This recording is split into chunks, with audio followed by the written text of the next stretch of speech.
DJ Miles, I don't like anime, you're probably thinking about this.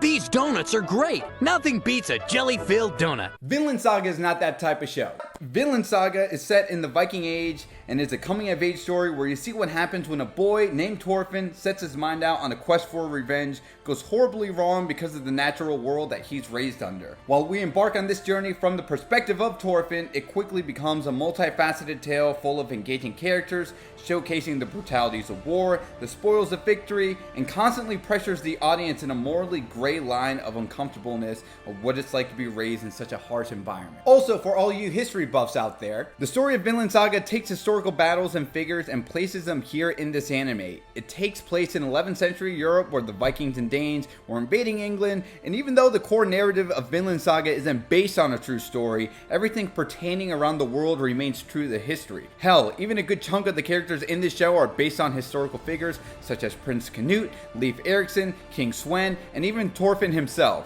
I think because it uses those factual outcomes via war, battles, kings being anointed or dying, etc., it gives the show that much more credibility. Although, when you're introduced to Thorkild the Tall and you witness this massive beast of a man chuck a spear into the air killing 4 people like a kebab, may or may not be accurately possible, but still cool anyway because, well, anime, it still suspends your disbelief to see that some of these larger-than-life characters could absolutely pull these feats off. And again, for my Game of Thrones enthusiasts watching this video right now, didn't you think this was also plausible? Gonna smash their heads in like this! I rest my case. Watching these characters act and embark on the decisions and actions they make could be a tough pill to swallow for some. Many of the things depicted in Vinland Saga isn't romanticized in the slightest or shown off as violence for the sake of violence, but rather a way of life in this time period. And because it's soaked in this realism, the questions you'll be asking yourself can be challenging at times, but personally I think that's what makes the show all the more enjoyable. There's no black or white, there's no good guy or bad guy. Quite frankly, it's a tough life lesson to accept that life can be truly gruesome and can sometimes never work out in your favor. That being said, the writing and characters in this story are some of the most compelling things I've seen not only in anime but in all works of fiction. The character development in this show is amazing and will leave you in awe with where the narrative takes you with a plethora of these characters. I mean, hell, many of the ensemble cast in Vinland Saga I would argue can be taken out of the show and be analyzed as a character study. So if you guys actually want to see some character studies of Aslak or Thorfinn, let me know down below.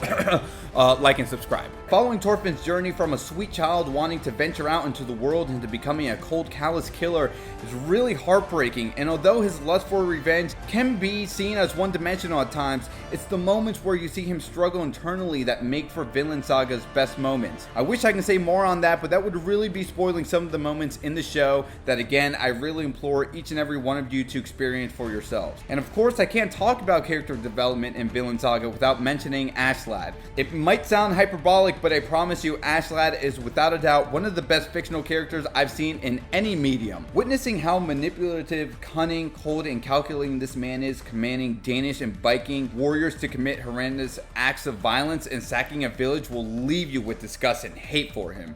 But the way he exudes his presence on screen with his charismatic charm and wit will leave you wanting more.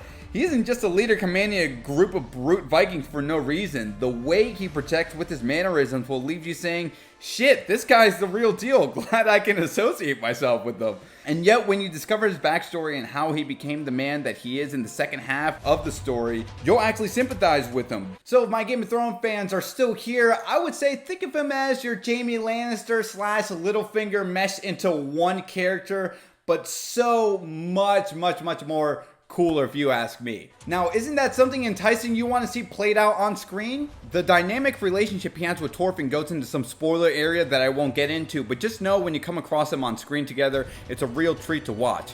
Also, it's worth mentioning that witnessing Prince Canute's journey as it parallels to Thorfinn's life in a way is also some of the best things you'll see in Vinland Saga.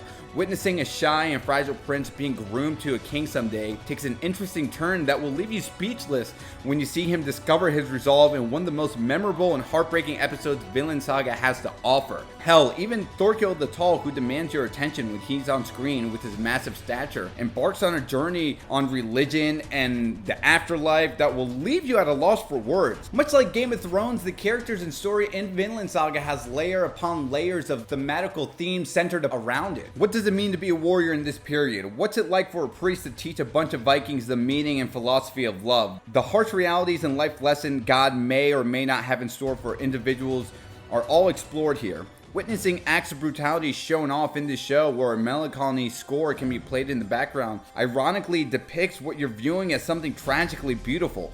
Many of the episodes you'll watch in Vinland Saga will leave an imprint on you soon after it airs, making you reflect on what you watch. The intensity and inspiration it draws out of you, piercing into your psyche and consistently making you step out of your comfort zone, is the mark and definition of a great show if you ask me. And Vinland Saga does this in spades. Don't disregard Vinland Saga because it's an anime. Art can be expressed in many ways, and you'll be doing yourself a huge disservice if you don't at least give this show a chance. There's 24 episodes in total, about 22 to 24 minutes apiece, and I would say the first 3 episodes play out as one story arc, but honestly I would say episode 4 will leave you in shock and awe, pulling the rug underneath you. So trust me, if you enjoy shows like Game of Thrones, Vikings, Spartacus, etc., and want to see an amazing journey and story unfold, what are you waiting for? Rich storytelling like this really is hard to come across, so do me a favor and go watch Vinland Saga.